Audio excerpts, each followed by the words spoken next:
Bangladesh, one of the many countries in Asia that produce cheap, ready-made garments for international brands. Here, in this bustling city of chaos and colour, there are thousands of hidden stories woven through the clothes we wear. Here are 3 of them.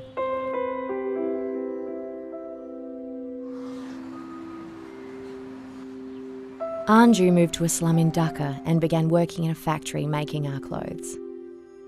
Despite her back-breaking work, she lives in poverty and can't provide the basics for her daughters. অফিসে তো সকাল 7টায় যাব, রাত 9টা 10টা 11টায় আসবো। তাহলে এর মাঝে বাচ্চাদের গোসল আছে, খাওয়া আছে, স্কুল আছে, এটা তো দেখার মতো মানুষ নেই।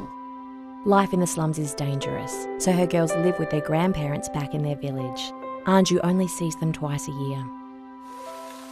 When Farida was 15, floods destroyed her family's home. Her parents could no longer afford to keep her in school, so she moved to Dhaka to live with her aunt and got a job making our clothes. Fatema's father died when she was 16. A week later, she left school and her hometown to find work to support her sick mother and younger brother. That's when she started making our clothes.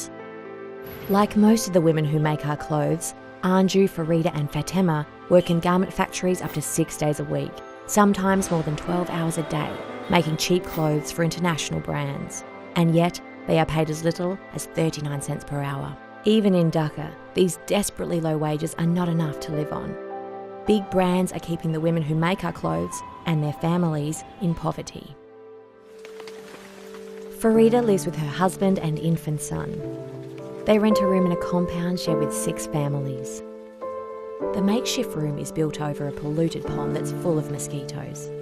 For the last week of each month, her family survives on watery rice with chili and salt. Anju lives with her husband and 7 other families. She is skilled and works hard, but her wages are not enough to live on. She is 3 months behind in rent and struggling to afford even the most basic food items. Like every mother, Anju wants to give her daughters a safe, healthy life, but she is trapped in a cycle of poverty. Fatema lives in a cramped 4th-floor apartment with 10 other people. Here, she rents a small concrete room, which she shares with 2 others. The tap in the apartment only runs for 1 hour 3 times a day, so they store water in their room. Fatema doesn't own a bed, so she sleeps on the concrete floor. Sometimes she goes without food so she can save money to send to her mother. These are the women who make our clothes, but they don't have to live like this. Big brands make big money and have the power to pay these women a living wage. A living wage should cover the basics: food, water, shelter, health and education. Big brands get richer while women like Anju, Farida and Fatema live in poverty. Brands listen to us because we buy their products. So it's up to us to demand they pay these women a living wage. Big brands are part of a system that exploits the women who make our clothes. You have the power to change this.